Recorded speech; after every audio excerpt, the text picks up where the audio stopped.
Class 11-এর প্রথম সেমিস্টারের প্রথম ছোট গল্প পুঁই মাচা নিয়ে আমাদের আলোচনা চলছিল। ইতিপূর্বে গল্পটির প্রথম পর্ব প্রকাশিত হয়েছে। তোমরা যারা প্রথম পর্বটি দেখোনি, আমাদের ভিডিওর কমেন্টে গিয়ে প্রথম কমেন্টে ক্লিক করে প্রথম পর্বটি দেখে নিতে পারো। নমস্কার, পিক পয়েন্ট টিউটোরিয়ালসে তোমাদের সকলকে স্বাগত। আগের ভিডিওতে অর্থাৎ গল্পের প্রথম পর্বে আমরা সহায়হরি বড় মেয়ের মুখের দিকে চাহিয়া দেখিলেন এই পরিচ্ছদটিতে শেষ করেছি। আজকে থাকছে পরের অংশ।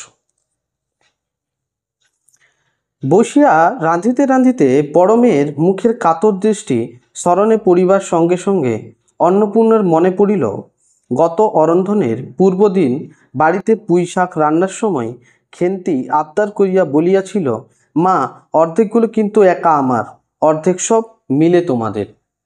অর্থাৎ আগের ভিডিওতে অর্থাৎ পর্ব 1-এ তোমরা দেখেছ অন্নপূর্ণা তার সন্তানদের কিভাবে বকাঝকা করছিল। হলুদ কাঠ হয়ে যাওয়া পুঁই শাকগুলো আনার জন্য কিভাবে তাদেরকে ভৎসনা করছিল। আপাত দৃষ্টিতে মনে হতে পারে মা খুব রাগী, মা খুব বকা দেয়, মা ভালো নয়, এরকম অনেক কিছুই। তোমাদেরও হয়তো কোনো কাজের কারণে বা তোমাদের কোনো ভুল ত্রুটির কারণে মা বাবা যখন বকা দেয় এরকমটাই মনে হয়। অনেক ক্ষেত্রে শিক্ষকরা তোমাদেরকে বকা দিয়ে থাকে, সেখানে মনে হয় যে স্যার বুঝি আমাকেই বেশি বকছেন, স্যারের বুঝি আমার উপর খুব রাগ। আপাত দৃষ্টিতে খুব বকা দিলেও তার মধ্যে কোথাও না কোথাও লুকিয়ে থাকে স্নেহ, মায়া, মমতা। এই অংশে দেখো, মা বকা দিলেও পুত্রী স্নেহে তার মেয়ে খেন্তি যে পুঁই শাক পছন্দ করে, খেতে খুব ভালোবাসে, সেই জন্য সেই কথাগুলো তার মায়ের সবসময় মনে পড়ছে। তার মনে পড়ছে আগের বার অর্থাৎ গত অরন্ধনের সময় ওই পুঁই শাকের যে রান্না হয়েছিল, অর্থাৎ আগের বার যখন পুঁই শাক রান্না হয়েছিল তখন খেন্তি আবদার করে বলেছিল তার মাকে সে অর্ধেক পুঁই শাক নিজে খাবে এবং বাকি অর্ধেক বাড়ির বাকিদের জন্য। এখান থেকেও প্রশ্ন হয়, খেন্তি আবদার করিয়া বলিয়াছিল, কি বলিয়াছিল সেই সম্পর্কে আশা করি উত্তরটি তোমরা করতে পারবে। বাড়িতে কেহ ছিল না, তিনি নিজে গিয়া উঠোনের ওই খিড়কি দোরের আশেপাশে যে ডাটা পড়িয়াছিল সেগুলি কুড়াইয়া লইয়া আসিলেন। বাকিগুলো কুড়োনো যায় না, ডোবার ধারে ছাইগাদাই ফেলিয়া দিয়াছে। কুচো চিংড়ি দিয়া এরূপ চুপি চুপি পুঁই শাকের তরকারি রাঁধিলেন। দেখতে পাচ্ছ, বকাঝকার পরও মায়ের মমতা যেন পুত্রীর জন্য কাঁদে। পুত্রী মেয়ের সাধের পুঁই শাক রান্নার জন্য প্রথমে বকা দিল, তারপর বাড়িতে যখন কেউ থাকেনি চুপি চুপি গিয়ে ওই যে রাস্তায় পড়ে পড়ে যাওয়া পুঁই ডাঁটাগুলো কুড়িয়ে নিয়ে এনেছে, সেই সঙ্গে চিংড়ি মাছ দিয়ে পুঁই শাকের ডাঁটা এবং চিংড়ি মাছ রান্না করেছে। বাকিগুলো তুলে আনা যায়নি, কারণ সেই বাকিগুলো ডোবার ছাই গাদায় ফেলে দিয়ে আসা হয়েছিল। তাহলে এখান থেকে আরেকটি প্রশ্ন পেলে, পুঁই শাকগুলো বা পুঁই ডাঁটাগুলো কোথায় ফেলে দিয়ে আসা হয়েছিল? পাশের ডোবার ছাই গাদায়। দুপুরবেলা খেন্তি পাতে পুঁই শাকের চচ্চড়ি দেখিয়া বিস্ময় ও আনন্দপূর্ণ ডাগর চোখে মায়ের দিকে ভয়ে ভয়ে চাহিল। দু একবার এদিকে ওদিকে ঘুরিয়া আসিতেই অন্নপূর্ণা দেখিলেন উক্ত পুঁই শাকের এক টুকরাও তাহার পাতে পড়িয়া নাই। পুঁই শাকের উপর তাহার এই মেয়েটির কিরূপ লোভ তাহা তিনি জানিতেন। জিজ্ঞাসা করিলেন, কি রে খেন্তি, আর একটু চচ্চড়ি দিই? খেন্তি তৎক্ষণাৎ ঘাড় নাড়িয়া এ আনন্দজনক প্রস্তাব সমর্থন করিল। কি ভাবিয়া অন্নপূর্ণার চোখে জল আসিল। চাপিতে গিয়া তিনি চোখ উঁচু করিয়া চালের পাতায় গোঁজা ডালা হইতে শুকনো লঙ্কা পাড়িতে লাগিলেন। দেখো মায়ের মমতা কেমন। মা এইরকমই হয়, বকবে আবার ভালোবাসবে। মায়ের মমতার এক সুন্দর নিদর্শন পাচ্ছি আমরা এই অংশ থেকে। এখানে দেখো একটি প্রশ্ন হতে পারে, এই আনন্দজনক প্রস্তাব সমর্থন করিল। কোন প্রস্তাবটি সমর্থন করার কথা বলা হয়েছে বা কোন প্রস্তাবের কথা বলা হয়েছে? খেন্তিকে রাঁধার চচ্চড়ি আরেকটুকু দেওয়ার যে প্রস্তাব মা অন্নপূর্ণার, সেই কথাই বলা হয়েছে। কালীমায়ের চণ্ডী মণ্ডপে সেদিন বৈকালবেলা সহায় হরির ডাক পড়িল। কোথায় ডাক পড়িছিল? কালীমায়ের চণ্ডী মণ্ডপে। সংক্ষিপ্ত ভূমিকা ফাঁদিবার পর কালীময় উত্তেজিত সুরে বলিলেন, সেসব দিন কি আর আছে ভাইয়া? এই ধরো কেষ্ট মুখ হচ্ছে, স্বভাব নইলে পাত্র দেব না, স্বভাব নইলে পাত্র দেব না করে কি কাণ্ডটাই না করলে। অবশেষে কিনা হরির ছেলেটাকে ধরে পড়ে মেয়ের বিয়ে দেয় তবে রক্ষ। তা কি স্বভাব? রাম বলো 6-7 পুরুষের ভঙ্গ, পচা ক্ষত্রিয়। ক্ষত্রিয় অর্থাৎ ক্ষত্রিয়, ক্ষত্রিয় শব্দের আঞ্চলিক উচ্চারণগত পরিবর্তন ক্ষত্রিয়। অর্থাৎ যখন মূল প্রসঙ্গে আসার পূর্বে এদিক ওদিক কথা বলে সেই প্রসঙ্গ তৈরি করারকেই বলা হয় ভূমিকা।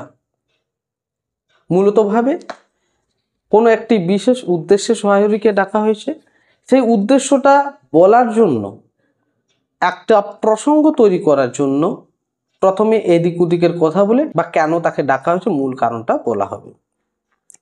পরে সুর নরম করিয়া বলিলেন, তা সমাজের সেসব শাসনের দিন কি আর আছে?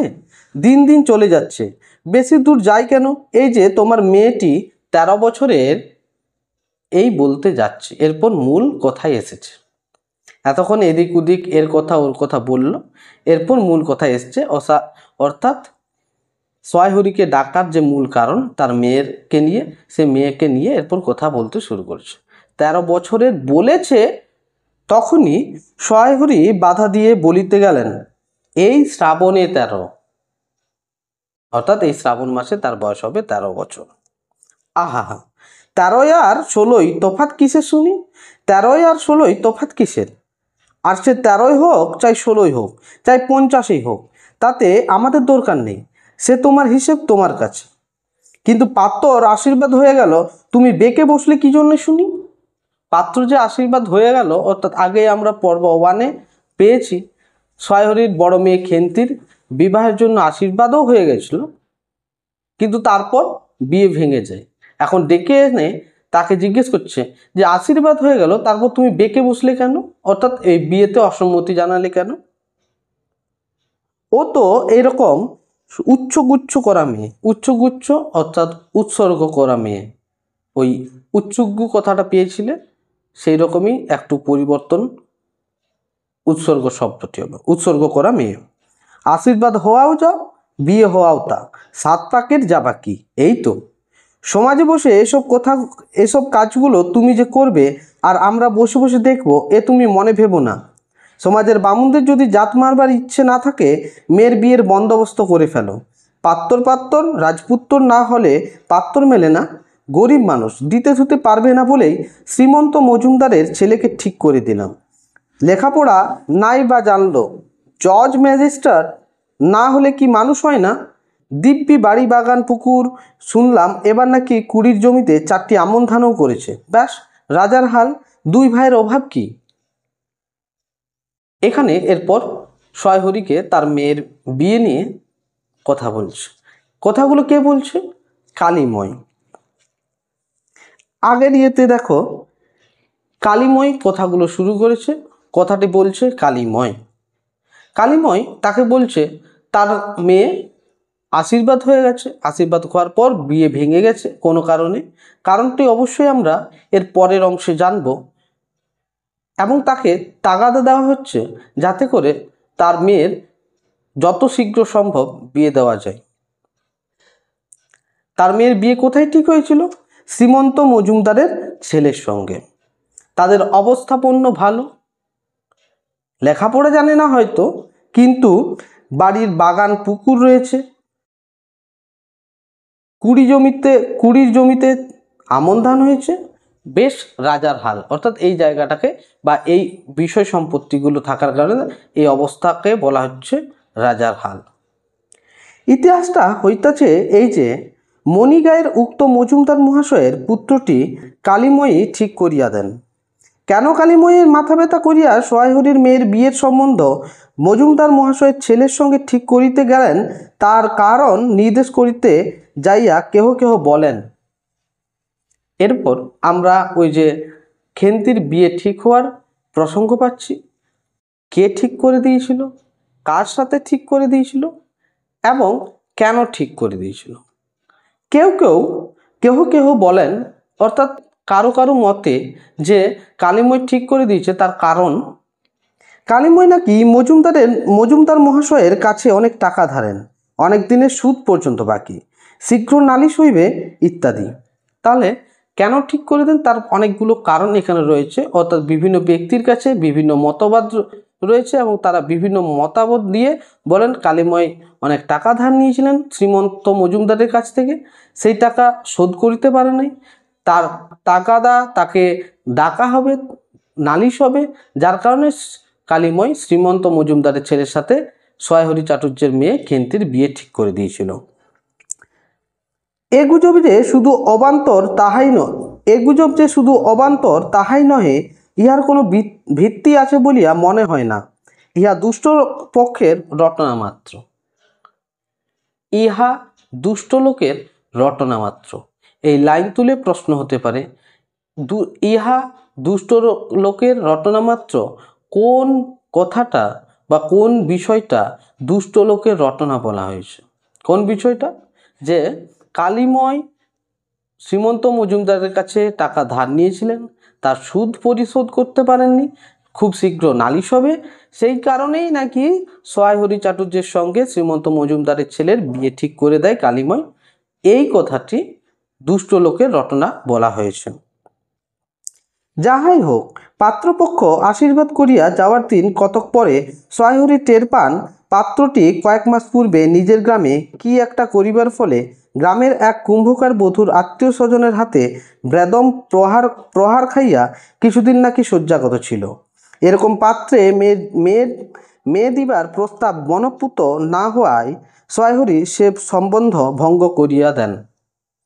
অর্থাৎ এই লাইনটার মধ্যে আমরা সোয়াইহরি কেন তার মেয়ের বিয়ের ভেঙে দিয়েছিলেন তার কারণটি খুঁজে পাই। পর্ব 1-এ আমরা জানতে পেরেছিলাম সোয়াইহরি তার মেয়ের বিয়ের ভেঙে গেছে এবং তার কারণ কিন্তু আমরা এই লাইনের মধ্য দিয়ে পাচ্ছি। সোয়াইহরি কেন তাহলে তার মেয়ের বিয়ে ভেঙে দেয়? কারণ যার সাথে বিয়ে ঠিক হয়েছিল সে কিছু একটা করেছিল, যার কারণে একজন কুম্ভকার বধূর আত্মীয় স্বজনের কাছে সে প্রহার খেয়েছিল এবং বেশ কয়েকদিন শয্যাগত অবস্থায় ছিল। দিন 2 পরের কথা। সকালে উঠিয়া সোয়াইহরি উঠানে বাতাবি লেবু গাছের ফাঁক দিয়া যেটুকু নিতান্ত কচি রাঙা রৌদ্র আসিয়াছিল তাহারই আতপে বসিয়া আপন মনে তামাক টানছিল। আতপে মানে হলো সূর্যের তাপে। সূর্যের তাপে কি করছিল? রৌদ্র পোহাচ্ছিল এবং তামাক টানছিল। বড় মেয়ে খেন্তি আসিয়া চুপি চুপি বলল, বাবা যাবে না? মা ঘাটে গেল। অর্থাৎ নিশ্চয়ই এরা কোথাও যাওয়ার পরিকল্পনা করেছিল। তার মা ঘাটে স্নান করতে যাওয়ার পরেই তার মেয়ে খেন্তি তাকে বলছে, অর্থাৎ তাকে যাওয়ার কথা বলছে। সোয়াইহরি একবার বাড়ির পাশে ঘাটের পথের দিকে কি জানি কেন চাহিয়া দেখিলেন, পরে নিম্নস্বরে বললেন, যা শিগগির শাবলখানা নিয়ে আয় দেখি। কথা শেষ করিয়া তিনি উৎকণ্ঠার সহিত জোরে জোরে তামাক টানিতে লাগিলেন। উৎকণ্ঠা কথার অর্থ উদ্গ্রীব বা চিন্তিতভাবে। অর্থাৎ নিশ্চয়ই তারা এমন কিছু পরিকল্পনা করেছে যেটা তার স্ত্রী যদি জানে তাহলে কি হবে? আবার ভৎসনা খাবে, বকানি খাবে। সেই জন্য তাকে লুকিয়ে লুকিয়ে তারা সেই পরিকল্পনাটা বাস্তবায়িত করতে চেয়েছে। এবং পুনরায় একবার কি জানি কেন খিড়কির দিকে সতর্ক দৃষ্টি নিক্ষেপ করিলেন। ইতিমধ্যে প্রকাণ্ড ভারী একটা লোহার শাবল 2 হাত দিয়া আকড়াইয়া ধরিয়া খেন্তি আসিয়া পড়িল। তৎপরে পিতাপুত্রী সন্তর্পণে সম্মুখের দরজা দিয়া বাহির হইয়া গেল। ইহাদের ভাব দেখিয়া মনে হইতেছিল ইহারা কাহারো ঘরে শীত দিবার উদ্দেশ্যে চলিয়াছে। অর্থাৎ এরা এতটাই সতর্কভাবে সন্তর্পণে তাদের পরিকল্পনাটা বাস্তবায়িত করতে চেয়েছিল, যেন মনে হচ্ছিল যে কারুর ঘরে গিয়ে তারা সিন দেবে। সিন দেওয়ার কথা অর্থাৎ চুরি করার কথা বলা হয়েছে, কারুর বাড়িতে যেন কোনো কিছু চুরি করতে যাবে সেই কথা এখানে বলা হয়েছে। অন্নপূর্ণা স্নান করিয়া সবে কাপড় ছাড়িয়া উনুন ধরাইবার জোগাড় করিতেছে, মুখুজ্জে বাড়ির ছোট খুকি দুর্গা আসিয়া বলিল, খুড়িমা, মা বলে দিলে খুড়িমাকে গিয়ে বল মা ছোবে না, তুমি আমাদের নবান্নটা মেখে আর ইতুর ঘটগুলো বার করে দিয়ে আসবে। এখানে ইতু পুজোর কথা বলা হয়েছে। ইতু পুজো সম্পর্কে একটু ছোট্ট করে ইতিহাসটা বলে নিই। পারস্য দেশের মিথু নামে এক স্থানীয় দেবতার পূজা হতো। সেই শব্দ থেকেই এসেছে ইতু। ইতু শব্দটির আক্ষরিক অর্থ সূর্য। অগ্রহায়ণ মাসে প্রতি রবিবার করে সংক্রান্তি পর্যন্ত এই ইতু পুজো করা হয়। গ্রাম বাংলায় এই পুজো এখনও প্রচলিত আছে। তোমরা যদি গ্রামে থেকে থাকো তাহলে হয়তো এই পুজো সম্পর্কে জানবে। আরেকটি শব্দ রয়েছে নবান্ন। নবান্ন শব্দটি সম্পর্কে তোমরা অবগত রয়েছ। নবান্ন কথার অর্থ হলো নব অন্ন। মুখুজ্জে বাড়িও পাড়ায়, যাইবার পথের বাঁ ধারে এক জায়গায় শ্যাওড়া, বনভাট, রাংচিতা, বনচালতা গাছের ঘন বন, শীতের সকালের এক প্রকার লতাপাতার ঘন গন্ধ বন হইতে বাহির হইতেছিল। একটা ল্যাজঝোলা হলদে পাখি আমড়া গাছের এডাল হইতে ও ডালে যাইতেছে। যখনই মুখুজ্জে বাড়ির ছোট খুকি অর্থাৎ ছোট মেয়ে দুর্গা তাকে ডাকতে আসে, সে তাদের বাড়ি দিকে রওনা হয়। বিভূতিভূষণ বন্দ্যোপাধ্যায়ের রচনা শৈলীর প্রধান বৈশিষ্ট্যই হচ্ছে প্রকৃতি প্রেম। তার রচনায় বারবার করে উঠে এসেছে বিভিন্ন প্রাকৃতিক বর্ণনা। এখানেও তার অন্যথা হয়নি। তাদের বাড়ি থেকে অন্নপূর্ণার বাড়ি থেকে মুখুজ্জে বাড়ির রাস্তার যে প্রাকৃতিক বর্ণনা সেটা তিনি সুন্দরভাবে ফুটিয়ে তুলেছেন বেশ কয়েকটি লাইনের মধ্য দিয়ে। এখান থেকে তাহলে প্রশ্ন হতে পারে যে কে অন্নপূর্ণাকে ডাকতে এসেছিল? মুখুজ্জে বাড়ির ছোট খুকি দুর্গা। কেন ডাকতে এসেছিল? নবান্নর জন্য ইতু পুজোর ঘট পেতে দেওয়ার জন্য ডাকতে এসেছিল। সেই সঙ্গে সেখানে বেশ কয়েকটা গাছের বন রয়েছে, সেই গাছগুলোর কথা উল্লেখ আছে। কি কি গাছ? শ্যাওড়া গাছ, বনভাট, রাংচিতা, বনচালতা ইত্যাদি গাছ, এবং সেই গাছের বন থেকে সুন্দর এক গন্ধ আসছিল। সেই সঙ্গে গাছের ডালে ডালে একটি বা হলুদ পাখি লাফিয়ে লাফিয়ে বেড়াচ্ছে, তারও বর্ণনা রয়েছে এই পরিচ্ছদের মধ্য দিয়ে। দুর্গা আঙুল দিয়ে দেখাইয়া বলিল, খুড়িমা, খুড়িমা, এই যে কেমন পাখিটা। পাখি দেখিতে গিয়া অন্নপূর্ণা কিন্তু আর একটা জিনিস লক্ষ্য করিলেন। ঘন বনটার মধ্যে কোথায় এতক্ষণ খুব খুব করিয়া আওয়াজ হইতেছিল, কে যেন কি খুঁড়িতেছে। দুর্গার কথার পরেই হঠাৎ সেটা বন্ধ হইয়া গেল। অন্নপূর্ণা সেখানে খানিকক্ষণ থমকিয়া দাঁড়াইলেন, পরে চলিতে আরম্ভ করিলেন। তাহার খানিক দূর যাইতে বনের মধ্যে পুনরায় খুব খুব শব্দ আরম্ভ হইল। কাজ করিয়া ফিরিতে অন্নপূর্ণার কিছু বিলম্ব হইল। বাড়ি ফিরিয়া দেখিলেন খেন্তি উঠানে রৌদ্রে বসিয়া তেলের বাটি সম্মুখে লইয়া খোপা খুলিতেছে। তিনি তীক্ষ্ণ দৃষ্টিতে মেয়ের দিকে চাহিয়া দেখিয়া বলিলেন, এখনো নাইতে যাসনি যে? কোথায় ছিলি এতক্ষণ? এখন দেখো, রাস্তায় যেতে যেতে দুর্গা তাকে বলল, সেই পাখিটাকে নির্দেশ করে, যে দেখো কী রকম পাখিটা, কত সুন্দর পাখিটা। সেই পাখিটা দেখার সাথে সাথে আরেকটা জিনিস লক্ষ্য করলো সে, কে? অন্নপূর্ণা। কি লক্ষ্য করলো না, বনের ভিতর থেকে এক ধরনের খুব খুব শব্দ বা আওয়াজ আসছে, সেই জিনিসটা তার কানে ঢুকেছে এবং সেই জিনিসটাকে সে লক্ষ্য করলো। দুর্গা তাকে পাখি দেখার কথাটি বলল, তখন সেই আওয়াজ বন্ধ হয়ে যায় এবং কিছুক্ষণ পর আবার সেই আওয়াজ শুরু হয়। বাড়ি ফিরে এসে দেখে খেন্তি তার চুলের খোপায় তেল লাগাচ্ছে। সেই সঙ্গে সঙ্গে তাকে জিজ্ঞেস করছে যে সে এখনো চান করতে যাননি কেন, চান বা নাইতে অর্থাৎ স্নান করতে যায়নি কেন, এতক্ষণ সে কোথায় ছিল। খেন্তি তাড়াতাড়ি উত্তর দিল, এই যে মা যা, এক্ষুনি যাব আর আসবো।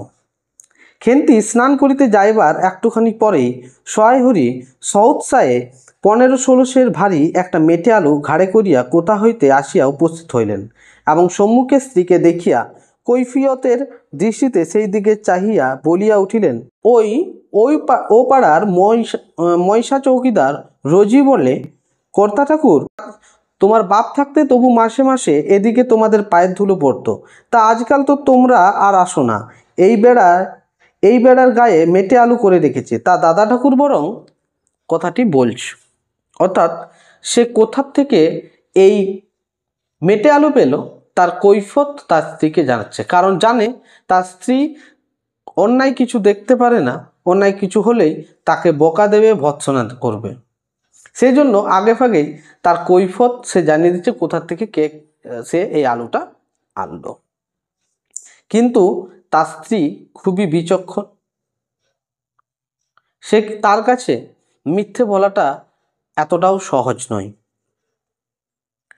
এখানে দেখো একটা শব্দ রয়েছে সোৎসাহে। সোৎসাহে মানে হচ্ছে উৎসাহের সহিত, উৎসাহে অর্থাৎ খুব উৎসাহ নিয়ে। তাহলে কি নিয়ে এসছিল? মেটে আলু নিয়ে এসছিল। মেটে আলুর ওজন কত ছিল? 15-16 সের। অন্নপূর্ণা স্ত্রীর দৃষ্টিতে স্বামীর দিকে চাহিয়া বলিলেন, বরজপোতার বনের মধ্যে বসে খানিক আগে কি করছিলে শুনি? অর্থাৎ এই মেটে আলু কোথার থেকে নিয়ে এসছে? বরজপোতার জঙ্গল থেকে। কোথার থেকে? বরজপোতার জঙ্গল থেকে। সে কিন্তু ধরে ফেলেছে ওই যে খুব খুব করা শব্দ, সেটা নিশ্চয়ই সহায়হরি বরজপোতার জঙ্গলে এই মেটে আলু তুলতে গিয়ে করছিল। সহায়হরি অবাক হইয়া বলিলেন, আমি? না, আমি কখনো না, এই তো আমি। সহায়হরির ভাব দেখিয়া মনে হইতেছিল তিনি এইমাত্র আকাশ হইতে পড়িয়াছেন। বাংলায় প্রচলিত একটি বাগধারা এটি, আকাশ হইতে পড়া, অর্থাৎ অপ্রত্যাশিত কোনো কিছু। অন্নপূর্ণা পূর্বের মতনই স্থির দৃষ্টিতে স্বামীর দিকে চাহিয়া বলিলেন, চুরি তো করবে, 3 কাল গিয়েছে, 1 কাল আছে, মিথ্যা কথাগুলো আর এখন বলো না। আমি সব জানি। মনে মনে ভেবেছিলে আপদ ঘাটে গিয়েছে, আর কি, দুর্গার মা ডেকে পাঠিয়েছিল। ও পাড়ায় যাচ্ছি, শুনলাম বরজপোতার বনের মধ্যে কী সব খুব খুব শব্দ। তখনই আমি বুঝতে পেরেছি, সাড়া পেয়ে শব্দ বন্ধ হয়ে গেল। যেই আবার খানিক দূর গেলাম, আবার দেখি শব্দ। তোমার তো হৈকালেও নেই, পরকালেও নেই। চুরি করতে, ডাকাতি করতে, যা করতে ইচ্ছে হয় তা করো, কিন্তু মেয়েটাকে আবার এর মধ্যে নিয়ে গিয়ে ওর মাথা খাওয়া কিসের জন্যে? সে কিন্তু ধরে ফেলেছে যে তার স্বামী বরজপোতার জঙ্গলে গিয়ে মেটে আলু নিয়ে এসছে। এটা যে তার খুব একটা পছন্দ নয়, সেই নিয়ে আবার তার স্বামীকে ভৎসনা করছে। সহায়হরি হাত নাড়িয়া বরজপোতা তাহার উপস্থিত থাকার বিরুদ্ধে কতগুলি প্রমাণ উত্থাপন করিবার চেষ্টা করিতে গেলেন, কিন্তু স্ত্রীর চোখের দৃষ্টির সামনে তাহার বেশি কোথাও জোগাইল না, বা কথিত উক্তিগুলির মধ্যে কোনো পূর্বাপর্য সম্বন্ধও খুঁজিয়া পাওয়া গেল না। অর্থাৎ সে কিছুতেই মানতে চায় না যে সে বরজপোতার জঙ্গলে গেছিল, বরজপোতার বনে গেছিল এবং সেখান থেকে মেটে আলু নিয়ে এসছে।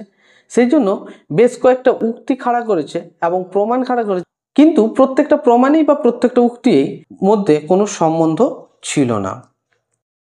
8 ঘণ্টা পরে খেন্তি স্নান সারিয়া বাড়ি ঢুকিল। সম্মুখস্থ মেটে আলুর দিকে একবার আর চোখে চাহিয়াই নিরীহ মুখে উঠোনের আন্নায় অত্যন্ত মনোযোগের সহিত কাপড় মেলিয়া দিতেছিল। অন্নপূর্ণা ডাকিলেন, খেন্তি, এদিকে একবার আয় তো, শুনে যা। মায়ের ডাক শুনিয়া খেন্তির মুখ শুকাইয়া গেল। এখান থেকে প্রশ্ন আসে, খেন্তির মুখ শুকাইয়া গেল কেন? মায়ের ডাক শুনে। সে ইতস্তত করিতে করিতে মার নিকটে আসিলে তিনি জিজ্ঞাসা করিলেন, এই মেটে আলু দুজনে মিলে তুলে এনেছিস না? খেন্তি মার মুখের দিকে একটুখানি চাহিয়া থাকিয়া একবার ভূপতিত মেটে আলুটার দিকে চাহিল। ভূপতিত মানে হলো মাটিতে পড়ে থাকা। পরে পুনরায় মার মুখের দিকে চাহিল এবং সঙ্গে সঙ্গে ক্ষিপ্র দৃষ্টিতে একবার বাড়ির সম্মুখস্থ বাঁশ ঝাড়ের মাথার দিকেও চাহিয়া লইল। তাহার কপালে বিন্দু বিন্দু ঘাম দেখা দিল, কিন্তু মুখ দিয়া কথা বাহির হইল না। খেন্তি অন্যায় করেছে সে বুঝতে পারছে এবং সেটা তার মায়ের কাছে ধরা পড়ে গেছে। এখন তার মা তাকে জিজ্ঞেস করলে যে এই মেটে আলু তারা কোথা থেকে নিয়ে এসছে বা তার বাবার সাথে সেও গেছিল কি না, তার উত্তর দিতে গিয়ে সে মিথ্যে তো বলতে পারেনি, তাই চুপ করে দাঁড়িয়েছিল। অন্নপূর্ণা কড়া সুরে বললেন, কথা বলছিস না যে বড়, এই মেটে আলু তুই এনেছিস কিনা? খেন্তি বিপন্ন চোখে মার মুখের দিকে চাহিয়া ছিল, উত্তর দিল, হ্যাঁ। বিপন্ন কথার অর্থ হলো সংকটাপন্ন, অর্থাৎ বুঝতে পেরেছে এবার নিশ্চয়ই তার বিপদ আছে। অন্নপূর্ণা তেলে বেগুনে জ্বলিয়া উঠিয়া বলিলেন, পাজি, আজ তোর পিঠে আমি আস্ত কাঠের চেলা ভাঙবো তবে ছাড়বো। বরজবোতার বনে গিয়ে মেটে আলু চুরি করতে? সমস্ত মেয়ে বিয়ের যোগ্য হয়ে গেছে কোন কালে? এই এক গলা বিজন বন যার মধ্যে দিনে দুপুরে বাঘ লুকিয়ে থাকে, তার মধ্যে থেকে পরের আলু নিয়ে এলো তুলে। যদি গোসাইরা চৌকিদার দেখে তোমায় ধরিয়ে দেয়, তোমার কোন শ্বশুর এসে তোমায় বাঁচাতো? আমার জোটে খাবো না জোটে না খাবো, তা বলে পরের জিনিসে হাত? এই মেয়ে নিয়ে আমি কি করব মা? আপাত দৃষ্টিতে তার মেয়েকে কথাগুলো শোনাচ্ছে অন্নপূর্ণা। প্রকৃতপক্ষে এই রাগ তার স্বামী সহায়হরি চাটুর্যের। ভালোই তার মেয়েকে বিভিন্ন কথা শোনাচ্ছে, কিন্তু প্রকৃত রাগ বলতে গেলে তার স্বামীর উপরেই পড়ছে। এখানে দেখো বেশ কয়েকটা শব্দ রয়েছে, তার মধ্যে সমত্ব। সমত্ব শব্দের অর্থ বিবাহের উপযুক্ত যারা হয় তাদেরকে বলা হয় সমত্ব। আর রয়েছে বিজন, অর্থাৎ নির্জন বন, যেখানে সচরাচর মানুষের উপস্থিতি থাকে না। 2-3 দিন পরে একদিন বৈকালে ধুলামাটি মাখা হাতে খেন্তি মাকে আসিয়া বলিল, মা মা দেখবে এসো। অন্নপূর্ণা গিয়ে দেখিলেন ভাঙা পাঁচিলের ধারে যে ছোট খোলা জমিতে কতগুলো পাথরকুচি ও কন্টিকারির জঙ্গল হইয়াছিল। খেন্তি ছোট বোনটিকে লইয়া সেখানে মহা উৎসাহে তরকারির আওলাত করিবার আয়োজন করিতেছে। ভবিষ্যৎ সম্ভাবী নানাবিধ কাল্পনিক ফলমূলের অগ্রদূতস্বরূপ বর্তমানে কেবল একটিমাত্র শীর্ণকায় পুঁই শাকের চারা কাপড়ের ফালির গ্রন্থিবন্ধ হইয়া ফাঁসি হইয়া যাওয়া আসামির মতো ঊর্ধ্বমুখে একখণ্ড শুষ্ক কঞ্চির গায়ে ঝুলিয়া রহিয়াছে। ফলমূলাদি অবশিষ্টগুলি আপাতত তার বড় মেয়ের মস্তিষ্কের মধ্যে উপস্থিতি করিতেছে। দিনের আলোয় এখনো বাহির হয় নাই। অর্থাৎ যখনই খেন্তি তার মাকে ডাকলো যে দেখো কি হয়েছে, কি দেখালো? বাড়ির সামনের যে ফাঁকা জমি রয়েছে সেই জমিতে পাথরকুচি, কন্টিকারি ইত্যাদি বিভিন্ন গাছ জন্মেছে এবং সেই সঙ্গে সেখানে তরকারির অওলাত মানে হলো, অওলাত শব্দটি একটি আরবি শব্দ, এর মানে হলো পুত্র। অর্থাৎ ছোট ছোট যে চারা গাছ, সে ছোট ছোট চারা গাছগুলোকে বলা হয়েছে মহা উৎসাহে তরকারির আওলাত করিবার আয়োজন করিতেছে। অর্থাৎ ছোট ছোট চারা গাছ বার করানোর যে আয়োজন, সেটা অর্থাৎ ছোট ছোট বীজ বা ফলের কোনো কাটা অংশ সেখানে পুঁতছে। ভবিষ্যৎ সম্ভাবী নানাবিধ কাল্পনিক ফলমূলের অগ্রদূতস্বরূপ, এবং এইখান থেকে অর্থাৎ এই ছোট ছোট গাছগুলো থেকে যে পরবর্তীতে বিভিন্ন ফলমূল বা শাকসবজি তারা পাবে, সেইটা এখন থেকেই ভাবলে মনে হয় সেটা শুধুমাত্র খেন্তির মাথায় রয়েছে। অর্থাৎ সে চিন্তা করেছে যে আজকে গাছগুলো যদি আমরা পুঁতি এবং সেই গাছগুলোতে ভালো করে পরিচর্যা করি, তাহলে পরবর্তী কোনো এক সময় সেখান থেকে ফলমূল এবং আমরা শাকসবজি পেয়ে থাকব। এইখানে দেখো আরেকটি কথার উল্লেখ আছে, সেইখানে ওই কাটা ঝোপঝাড় এইসব গাছগুলোর পাশে একটা ছোট পুঁই শাকেরও জন্ম হয়েছে, এবং সেই পুঁই শাকটির কেমনভাবে রয়েছে সেই সম্পর্কে একটা উপমা দেওয়া রয়েছে। কেমনভাবে রয়েছে? কাপড়ের ফালির গ্রন্থিবন্ধ হইয়া, অর্থাৎ কাপড়ের কোনো ফাঁক দিয়ে অর্থাৎ মাঝে একটা পুঁই শাক উঠেছে এবং একটি কাঠিকে আশ্রয় করে সেই পুঁই শাকটি মাথা উঁচু করে রয়েছে। দেখে মনে হচ্ছে যেন ফাঁসি হইয়া যাওয়ার আসামির মতো, অর্থাৎ ফাঁসি হয়ে যাওয়া কোনো আসামি যেরকমভাবে গলার মধ্যে কাপড় বেঁধানো থাকে সেরকমই মনে হয়েছে। অন্নপূর্ণা হাসিয়া বলিলেন, দূর পাগলি, এখন পুঁই ডাঁটার চারা পোতে কখনো? বর্ষা গাছে পুঁততে হয়, এখন যে জ্বর না পেয়ে মরে যাবে। খেন্তি বলিল, কেন, আমি রোজ জল ঢালব।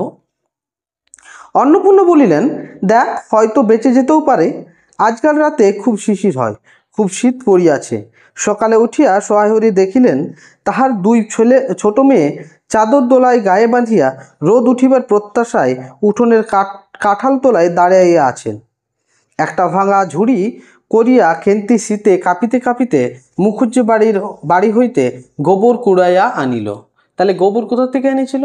মুখুজ্জে বাড়ি থেকে। সোহাইহরি বলিলেন, হ্যাঁ মা খেন্তি, তা সকালে উঠে জামাটা গায়ে দিয়ে তোর কি হয়? দেখ দেখি কি শীত। আচ্ছা দিচ্ছি বাবা। কই শীত? তেমন তেমন তো। হ্যাঁ দে মা, এক্ষুনি দে। অসুখ বিসুখ 5 রকম হতে পারে, বুঝলি নে। সোহাইহরি বাহির হইয়া গেলেন। ভাবিতে ভাবিতে গেলেন, তিনি কি অনেক দিন মেয়ের মুখের ভালো করে চাহেন নাই। খেন্তির মুখ এমন সুশ্রী হইয়া উঠিয়াছে। জামার ইতিহাসের নিম্নলিখিত রূপ। এরপর সে যে জামাটা পরেছে সেই জামার ইতিহাস, অর্থাৎ জামাটা কখন কিনেছিল সেই একটা ইতিহাস সম্পর্কে বর্ণনা আছে। জামাটা কখন কিনেছে, কি, এইসব নিয়ে। বহু বছর অতীত হইল, হরিপুরের রাসের মেলা হইতে সোহাইহরি কালো সার্জের এই 2.5 টাকা মূল্যের জামাটি ক্রয় করিয়া আনেন। অর্থাৎ যে জামাটা কথা বলা হয়েছে সেটা ছিল একটা কালো সার্জের জামা। সার্জের মানে হলো পশমের জামা। কোথার থেকে নিয়ে এসেছিল? হরিপুরের রাসের মেলা থেকে। রাস মেলা তোমরা সবাই জানো, রাস পূর্ণিমায় রাধা এবং কৃষ্ণের বাৎসল্য লীলার কে নিয়েই আমাদের রাস উৎসব পালিত হয়। এই রাস উৎসবে গিয়ে কালো সার্জের অর্থাৎ এই কালো পশমের জামাটি কিনে এনেছিল। কত টাকা মূল্যে? 2.5 টাকা মূল্যে। ছিড়িয়া যাইবার পর তাহাতে কতকবার রিপু ইত্যাদি করা হইয়াছিল। সম্প্রতি গত বৎসর হইতে খেন্তির স্বাস্থ্যোন্নতি হওয়ার দরুন জামাটি তাহার গায়ে হয় না। সংসারে এসব খোঁজ সোহাইহরি রাখিতেন না। জামার বর্তমান অবস্থা অন্নপূর্ণারও জানা ছিল না। খেন্তির নিজস্ব ভাঙা টিনের তোরঙ্গের মধ্যে উহা থাকিত। তোরঙ্গ মানে হলো বাক্স। অর্থাৎ এই যে জামাটা অনেক দিন আগে আনা হয়েছিল, কয়েকবার জামাটি ছিঁড়েও গেছে, সেটাকে সেলাই করে রিপু করে এতদিন চলছিল, কিন্তু সময়ের সাথে সাথে খেন্তিও বড় হয়ে উঠেছে, যার কারণে এই জামাটি খেন্তির আর। এতদূর পর্যন্ত থাকলো তোমাদের পর্ব 2। এর পরের অংশ আমরা 3য় পর্বে আলোচনা করব। আশা করি তোমাদের ভিডিওটি ভালো লেগেছে। গল্পটির প্রত্যেকটি লাইন সুন্দরভাবে বুঝে উঠতে পেরেছো। ধন্যবাদ।